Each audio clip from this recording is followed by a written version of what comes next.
12.3 비상계엄에 대한 수사가 속도를 내면서 참 정말 믿기지 않는 이 얘기들이 속속 터져 나오고 있습니다. 박성배 변호사님.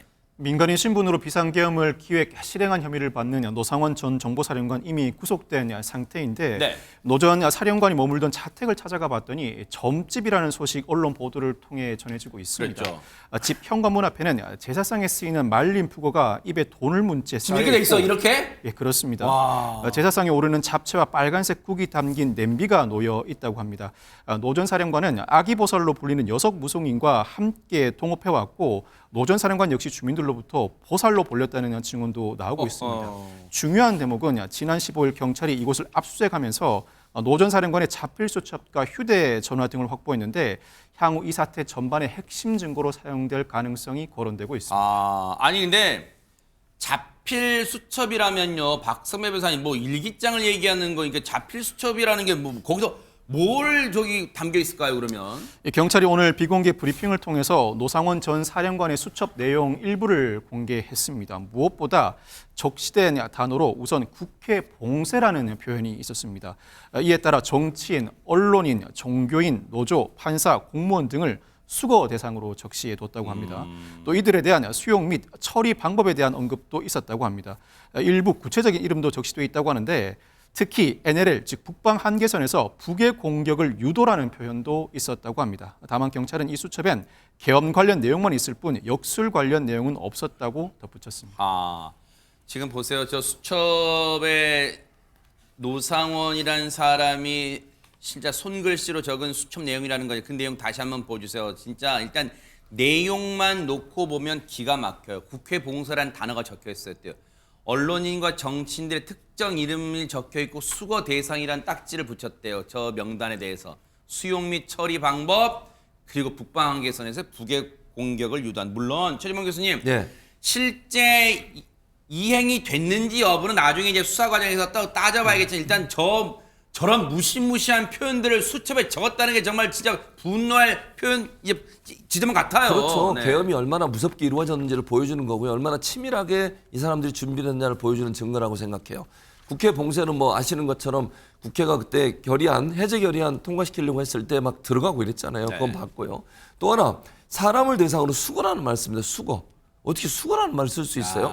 무슨 물건입니까? 재활용 용품입니까? 그러니까 사람들을 체포하라는 얘기겠죠. 네. 언론인들, 본인들한테 반대하거나 비판했던 사람들 다 체포하라 이런 의미가 보여지고요. 네. 또 하나는 이게 북방 한계선 NLL이잖아요. 여기서 국지전 도발을 유도하라는 거예요. 이건 계엄을 정당화시키려는 목적이에요. 왜냐하면 계엄은 전쟁이나 사변에 준하는 상태에서 이룰 수 있거든요. 그러니까 북한의 도발을 유도를 해가지고 공격을 해오면 그걸 빌미로 계엄을 정당화시키려는 의도가 있었다라고 볼 수 있을 것 같고요. 문제는 이제 이게 비상계엄 선포 이후 군 병력 배치라든지 이동 경로라든지 어느 부대가 어느에 간다는 이걸 다 적어놨거든요.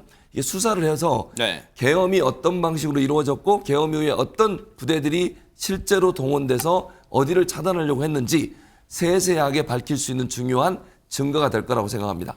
아닌데 어처구니 없는 내용이요. 이러한 표현들을 자기 수첩에 적은 사람이 노상원 전 정보사령관이에요. 하정은 평론가님, 전 정보사령관이란 얘기는 전역을 했단 얘기잖아요. 그럼 민간인 신분이란 얘기잖아요. 그렇습니다. 민간인 신분이 이런 것을 수첩에 적어서 이른바 햄버거집에서 현역 정보사령관, 그다음에 현역 대령 둘 불러다가 회동해서 이런 거를 지시하고 했다는 게 믿기지가 않아요, 진짜. 너무 황당한 거예요. 대한민국 군대 기강이 땅에 떨어졌다는 얘기가 되는 건데 네. 지금 또 나오고 있는 의혹이 뭐냐면 뭡니까? 이 노상원 전 사령관이 주술적인 방식으로 계엄일 태기를 해야 돼. 어느 날 결행한다고 태기를 해야 되잖아요. 그 태길에 영향을 미치면서 사태를 주도한 것이 아니냐라고 하는 의혹이 이제 생겨나고 있는데 뭐 손 없는 날 이사 가는 날 택한 뭐 그런 거 이게 지금 뭐 이게 그런 차원의 할 짓이에요, 이게 지금? 그 유사한 의혹이 좀 나오고 있는 거예요. 관련해서 조선일보 보도에 따르면 노상원 전 정보사령관이 경찰에 이렇게 진술했다고 합니다. 뭐라고요? 뭐라 그랬냐면 계엄 두세 달쯤 전에 김영현 당시 국방부 장관한테 내가 윤석열 대통령은 올해 운이 트이니까 이 시기를 놓치면 안 된다라고 조언을 했다. 그러니까 김 장관이 그 말을 듣고 기뻐했다. 이렇게 진술했다고 합니다.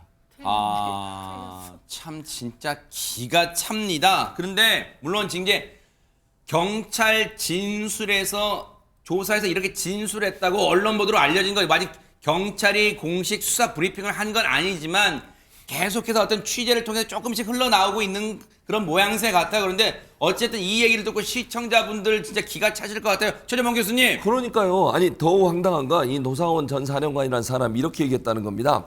윤 대통령, 윤석열 대통령의 사주 팔자 관상을 근거로 조언을 했다는 그 날짜를. 그러니까 팔자 보고 사주 보고 이래가지고 계엄할 날짜를 찍어준 거예요. 이게 얼마나 황당무계합니까?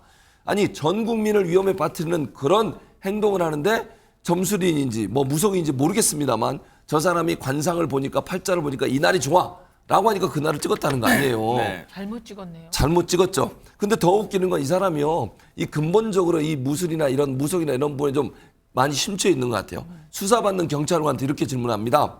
관상이 좋다. 이름이 뭐야? 이런 질문 한다는 거예요. 아니 경찰이 지금 자기를 상대로 조사하고 있는데 그런 수사하는 조사하는 게- 경찰한테 수사하는 경찰한테 관상이 근데 좋다. 수사관이 관상이 좋으시네. 뭡니까 이름이? 뭐 이렇게 물어봤다고요 이거? 그렇게 물어봤다는 거예요. 그러니까 몸에 그냥 이런 그 무속증이나 아니면 관상 보는 게 그냥 묻어 있는 것 같아요. 근데 이런 일을 수사받는 과정에서 할 정도라고 하면 제가 볼 때는요, 이 계엄 과정에서도 이런 무술적인 내용들이 많이 들어있지 않았을까 하는 의혹이 듭니다. 물론 무속 활동을 한다는 자체가 좀 뭐라 한 건 아니잖아요. 근데 무속 활동을 하는 무술인이란 사람이 점집 운영하는 이런 사람이 계엄에 깊이 관여해가지고 계엄의 실무를 주도했다는 게 지금 믿기지 않고 지금 분노가 치미는 곳이 그리고 지금 수사 대상이라는 거 아니에요. 관련 얘기 들어보시고 이어가 보도록 하겠습니다. 윤석열 정권에 들어와서 보면 제가 이름도 다 기억이 잘 안 나는데 이 무속과 관련된 게 뭐냐면 천공, 건진, 무정, 명태균, 노상원 거기다 김건희 여사가 이제 그런 본인 스스로가 의심을 받고 있는 거 아닙니까? 또 대통령 스스로가 선거 때 손바닥에 왕자를 써갖고 나왔던 거 우리가 다 기억하고 있고요. 그래서 이 정권은 어떻게 이 무속 정권으로 계속 이어지는가? 심지어는 계엄도 그런 대통령의 운때를 봐가지고 점을 봐서 하는가? 저희들도 참 참담한 심정이죠. 가장 먼저 비슷하게 떠올리는 게 최근 천공이라는 사람이 또 윤 대통령 운이 좋으니까 다시 돌아올 거다 걱정하지 말아라 그랬다는 거 아니에요? 나라의 최고 책임자로서의 대통령이 네. 만약에 어떤 무속에 일정 정도에 의존하거나 이랬다고 한다면 참 창피한 일이고 일단 위험한 일이죠. 듣는 시청자 여러분도 참담하실까요? 지금은 수사 단계입니다. 그리고 앞으로 이제 이 수사를 거쳐서 정식으로 기소가 되고 재판에 넘겨지면 이제 사법부의 영역으로 들어가겠죠. 정말 이 사안에 대해서 노상원이란 인간이 어디까지 주도했고 어디까지 개입했고 어디까지 실제 혐의가 있는지 저희 뉴스파이터도 눈 부릅뜨고 따라붙어 보도록 하겠습니다.